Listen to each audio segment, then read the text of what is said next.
you won't be able to take your eyes off of. Elvira's Haunted Hills. So wow, it's September 28th. On Blue from Shout Factory in a collector's edition is Elvira's Haunted Hills. There's only been an announcement for this.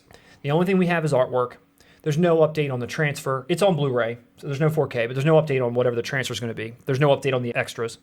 But given that it's a collector's edition, you can assume that there's going to be something with this. You're going to get some level of bonus material. Maybe Elvira herself, Cassandra Peterson, will come back and do something. Definitely, definitely. She probably is still, ready and willing to put herself out there to kind of talk about these films. The thing that's available in the pre-order is you got two different versions.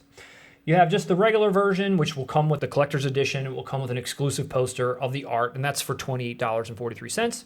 Or you can get that same thing, but this time you can get Elvira's signature, her autograph, on the poster itself. But that bumps it up to about $75. So allegedly, and I don't know this for sure because I've never been to any of these types of conventions, but allegedly Elvira, when she's there, she charges about $40 or $50 to get anything signed. Yeah, sure, I'll do it for $50. Oh. I would expect her to charge at least $100. Yeah. And I go to these kinds of things. Yeah. Wow. That's what I read, and that's where I feel like maybe this does match up, because when you're like, wow, $75 for an autographed poster in a movie, if you were to go there, this is probably what you're going to end up paying anyway if you were to see her in person. Dude, more. Or more. Even just to get into the place, you got to pay, True. So that's good. And I'll say this, Cassandra Peterson, you are cool as hell if you are charging $40 to $50 for an autograph at conventions, because... wow, you could charge triple that. A guy came up and said, my dad was your biggest fan. I brought his ashes, and could you just sign them for me? And I was like, whoa, okay. And I signed Better Late Than Never. She's actually there as Elvira, not as herself, like in the character, signing the stuff, never breaking character, that's kind of a cool touch, When you go to these things, you see these like washed up has-been dudes that are like signing stuff, but she's in character, talking to you like Elvira, maybe razzing you a little bit. I think that's cool. We covered Mistress of the Dark that came out from Arrow, as well as the Steelbook. That's the good Elvira movie. Yeah. Back in the day, a little while ago, we did cover that. I'm not familiar with this film, just like I'm not too familiar with Elvira, Mistress of the Dark. But what I will say about this, that I didn't say about the other one, is that for once, I feel like this artwork is good.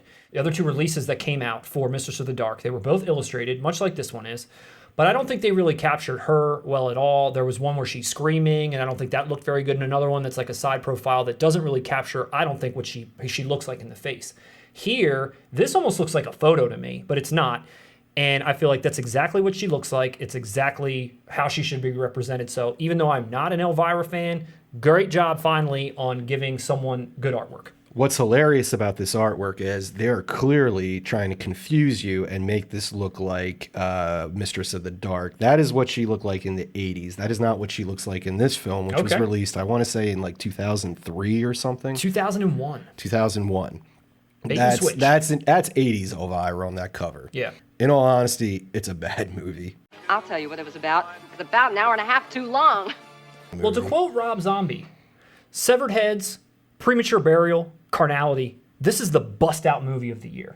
What are you going for, an Oscar? Like you mentioned, you didn't think this was very good. And my question more so was, this movie came out 13 years later, after Mistress of the Dark.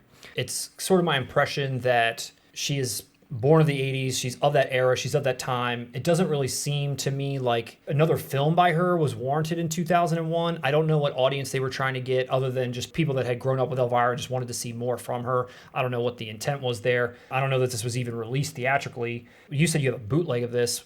How did people get this? Was it just on TV? I came across it as a bootleg at a flea market, and I picked it up. I don't remember it being released theatrically. I don't remember hearing about it. Yeah, I agree with you. There was no audience. Today, totally.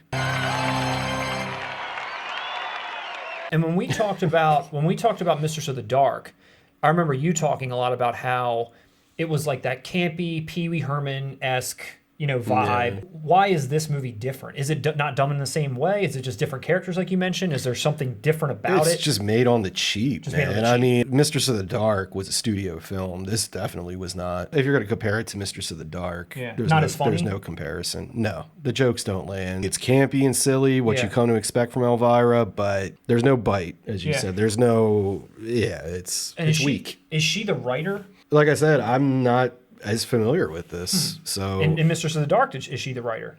I don't know that Don't either, know, to don't be know. honest. So, again, we don't know too much about what's going to be on this collector's edition. If you want to get the poster version, which is $75, and again, maybe that's a steal if you're a person that never makes it out to conventions and you really want that Yeah. art signed. That is a steal if you don't make it out. If you're somewhere where you can't get to conventions and you Yeah. want a signature, that's a great price for that. And you only have until August 6th, currently, according to the Shop Factory website, to get that autographed. I don't know if they're just going to keep on sending them to her to autograph until August 6th hits, or there's a limited amount. It doesn't say that here either. And maybe we'll give an update soon, but out September 28th.